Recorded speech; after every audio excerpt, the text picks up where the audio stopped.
Em nome do Pai, do Filho e do Espírito Santo. Amém. Uma boa noite a todos. Hoje iremos meditar a palavra do Senhor na carta de São João, no capítulo 17, do 20 ao 26. Você que está com sua Bíblia, pega sua Bíblia, e vamos seguir junto essa leitura maravilhosa, essa leitura que hoje está nos trazendo um sentimento maravilhoso, está nos trazendo um modo de orar, um modo de ver as coisas diferentes. E a palavra diz assim: não rogo somente por eles, mas pelos que por meio de sua palavra creram em mim, a fim de que todos sejam um, como tu, Pai, está em mim e eu em ti, que eles estejam em nós, para que o mundo creia que tu me enviastes. Eu lhes dei a glória que me destes, para que sejam um como nós somos um, eu neles e tu em mim, para que sejam perfeitos na unidade, e para que o mundo reconheça que me enviastes e o amastes, como amastes a mim. Pai, aqueles que me destes, quero que onde eu estiver, também eles estejam comigo, para que contemplem minha glória que me destes, porque me amastes antes da fundação do mundo. Pai justo, o mundo não te conheceu, mas eu te conheci, e estes reconheceram que tu me enviastes. Eu lhes dei a conhecer o teu nome, eu lhes darei a conhecê-lo, a fim de que o amor com que me amastes esteja neles, e eu neles. Palavra da salvação, glória a vós, Senhor. Essa passagem de João, nós vamos começar em João 16, 17, que Jesus, antes dele fazer essa oração, ele janta com seus discípulos, ele faz a sua última janta, porque Jesus, ele está perto da sua paixão, Jesus está poucas horas antes de ser entregue à cruz, por amor a nós, por amor ao mundo. Então Jesus, ele janta com seus discípulos, e ele começa a falar com os discípulos o que vai acontecer. Só que antes de Jesus ser entregue ao sinédrio, antes de Jesus ser crucificado por nós, Jesus fala com seus discípulos: eu vou, mas eu enviarei o meu Espírito para consolar vocês, eu enviarei o meu Espírito que irão te dar fortaleza, eu enviarei o meu Espírito que vão conduzir vocês a um novo caminho, a uma nova trajetória, a um novo povo, para que vocês proclamem a minha palavra, para que vocês proclamem a palavra de meu Pai que está no céu. Então Jesus, ele faz essa cena, ele janta com seus discípulos, alguns discípulos não aceitam, mas então, e quando Jesus se levanta da mesa, ele se retira para um lugar para orar. E essa oração de Jesus, ela é uma oração que é uma oração longa, mas uma oração de profundo sentimento, uma oração de profunda angústia e também de preocupação pelos seus discípulos, porque Jesus conhece a nossa humanidade. A palavra do Senhor fala que Jesus, ele perscruta os nossos corações, os nossos pensamentos, ou seja, antes de eu falar, Jesus já sabe o que eu estou falando, Jesus já sabe o que eu vou falar, o que eu estou pensando, ou seja, ele já sabe de tudo, ele já sabia como seus discípulos eram, ele sabia que a humanidade é fraca, a carne é fraca, então a preocupação dos seus discípulos, a preocupação de Jesus com os seus discípulos é muito grande, porque ele começa a falar com o Pai que está no céu, ele se retira para um lugar sozinho, começa a orar a Deus e começa a falar: Pai, não permita eu perder eles, não permita que eu perca aqueles que o Senhor me enviou. Eu vim na terra, eu estou na terra fazendo a tua vontade, vou me entregar à cruz daqui a pouco, mas por favor, que eles continuem perseverando, porque o maligno está rodeando eles. A oração de Jesus, ela fala isso um pouco atrás, que o maligno está ao redor, está procurando, está rodeando os seus discípulos, para que eles possam perder a fé. Então a preocupação de Jesus Cristo, ele não é somente por causa dos discípulos, porque através dos discípulos a palavra do Senhor seria proclamada. A palavra do Senhor, ela tem esse poder hoje o cristianismo tem esse poder hoje por causa da fé dos discípulos que permaneceram e vieram caminhando e formando mais e mais discípulos. Então a preocupação de Jesus era que eles parassem ali, né? Portanto, que quando Jesus é crucificado e morto e quando Jesus ressuscita, os discípulos eles começam a se perder, eles começam um a para o lado, o outro ir para o outro lado, porque eles acham que acabou ali. Eles esqueceram que Jesus falou que ele ia mandar o Espírito Paráclito, que é o Espírito Santo. Só que Jesus ele começa a falar com o Pai: Senhor, que eles possam ser um como eu sou com o Senhor. Ou seja, Jesus está convidando nós hoje a sermos um com Ele, a sermos um com o Espírito Santo, a sermos um com Deus do céu, a sermos um com Jesus. Ou seja, Jesus nos convida a sermos um com a Trindade. Mas como eu faço para ser um com Deus? Como eu faço para ser fiel, temente a Deus, olhando os mandamentos, observando a Sagrada Escritura e primeiramente largando os pecados, lutando contra os pecados, lutando contra esse mundo, porque nessa mesma oração, um pouco atrás, Jesus fala: Senhor, meu Pai do céu, eu não sou deste mundo, assim como os discípulos também não são, porque o mundo os odiou por causa da minha palavra. Olha a profundidade que Jesus fala. Por causa da palavra de Deus, o mundo nos odiou. Então, se o mundo odeia a palavra de Deus, automaticamente eu não posso me apegar neste mundo.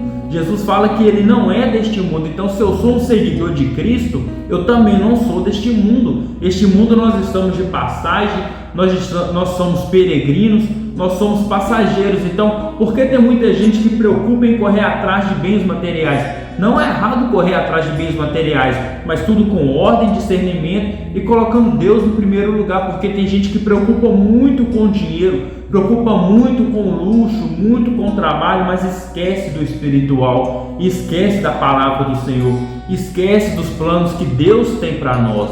Porque a partir da hora que você fecha os olhos para Deus e abre os olhos somente para aquilo que você vê, que você pode tocar, somente para aquilo que para você é valioso, né? O ouro, a prata, você começa a andar por um caminho perigoso, a um caminho de perdição, a um caminho que sua família vai atrás de você e vai se perder. Então Jesus ele começa a orar com o Pai, pedindo principalmente a perseverança dos discípulos. Senhor, faça com que eles sejam perfeitos, sejam como eu sou com o Senhor, um só. Os discípulos nessa leitura, nesse momento, ele vai simbolizar para nós a igreja. Ele vem simbolizar para nós a igreja hoje. Imagina hoje Jesus olhando para o Pai, né? Porque a palavra fala que há um mediador entre o homem e Deus, que é Jesus Cristo. Ou seja, nesse momento Jesus olha para o Pai, olha neste momento aos olhos do Pai, e neste momento também Jesus olha para a terra e olha para a igreja. Olha o estado que a igreja está hoje, olha o estado que a igreja vai se perdendo. A igreja não, porque a igreja ela é una, santa, né? A igreja é apostólica, a igreja católica, santa, una, católica, apostólica, romana. Então Jesus olha para essa igreja, Jesus olha para este povo, mas vê pessoas entrando na igreja, entrando com pensamentos mundanos, entrando com pensamentos, com ideologias que não é a palavra de Deus, que não faz parte de Deus, que não faz parte do céu. Então tem pessoas que querem seguir a Cristo, tem pessoas que querem estar na igreja, mas querem estar com pensamento mundano, quer estar servindo a este mundo e quer servir a Cristo ao mesmo tempo. E Jesus fala: eu não sou deste mundo. Então, se Jesus não é deste mundo, por que eu tenho que seguir este mundo? Por que eu tenho que seguir as regras que o mundo me dita? Sabe? Então Jesus ele olha para os seus discípulos, ele olha para Deus, e os discípulos simbolizando a igreja, que somos nós. Jesus nos pede hoje perseverança, Jesus nos pede um aumento de fé, Jesus nos pede hoje um casamento, porque quando se une, né? Como Deus fala, o homem tomará a sua mulher e se unirá uma só carne. É Jesus hoje nos chamando também a um matrimônio com Ele, é Jesus nos chamando a um casamento com Ele neste momento. Ele olha para a igreja e convida a igreja em geral, Ele nos convida para um casamento com Ele e se tornar uma só carne com Cristo.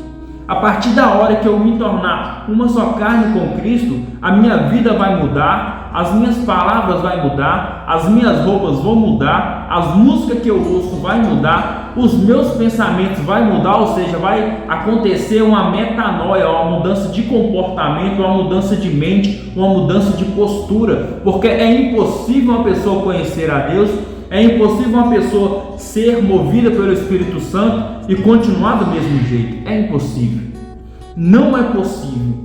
Então, quando você tem essa união com Cristo, como Cristo está neste momento pedindo a Deus para que persevere até o fim, e Jesus nos chama a isso também, há uma mudança de vida. Há uma mudança radical de vida. Eu vou falar uma mudança radical de vida. Não é uma vida mais ou menos, como muitos pensam que é. Não, é uma mudança radical. E Jesus nos chama hoje a ter essa mudança, a conhecer o Pai que está no céu. Porque muitas pessoas já ouviram falar de Cristo, já ouviram falar de Deus, já ouviram falar do Espírito Santo, mas ainda não conhecem.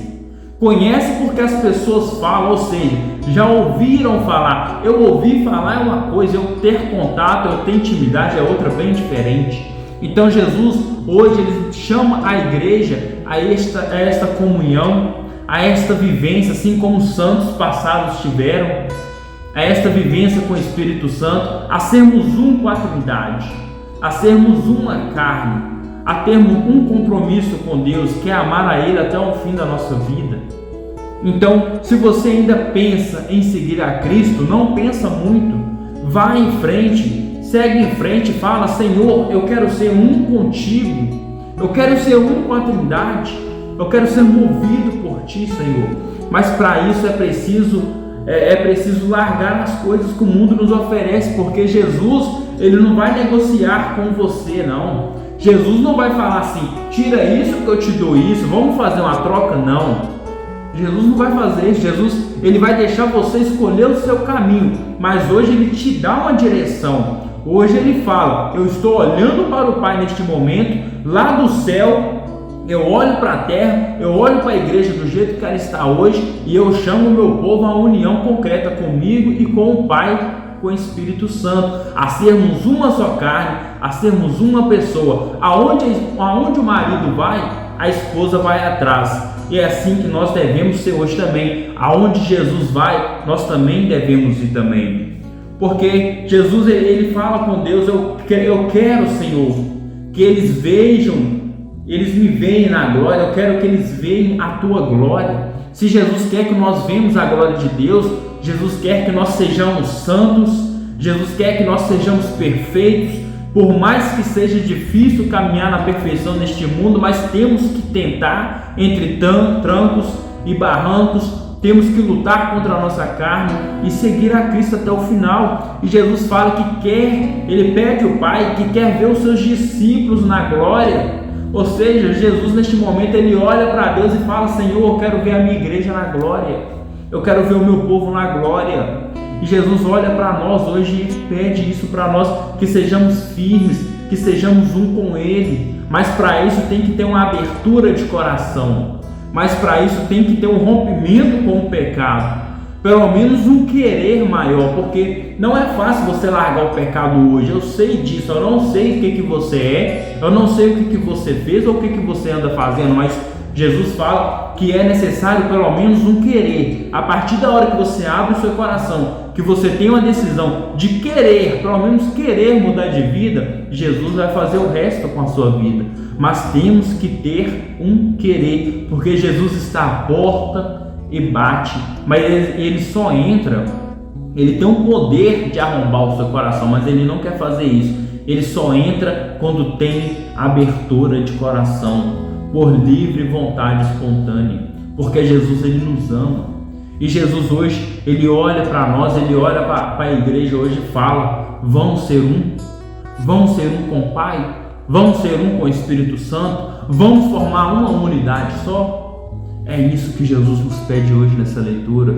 Então eu deixo essa leitura para vocês, essa partilha, que vocês possam pedir a Deus hoje esse discernimento de querer ser um com Ele. Fala: Senhor, me ajude a ser a Tua esposa, me ajude a Te querer. Eu quero largar o pecado, mas está difícil, mas que eu possa abrir o coração e te querer a partir de hoje. Então assuma esse compromisso com Cristo, assuma esse casamento com Cristo, bota essa aliança no dedo, porque Deus vai te dar uma aliança nova, sandálias novas, vestes novas, e aquela veste de pecado será jogada fora e a veste de santidade vai te cobrir. Então queira ser santo, queira ser esposa de Cristo. Que Deus possa te abençoar e que Jesus esteja conosco sempre. Nossa Senhora interceda por cada um de nós.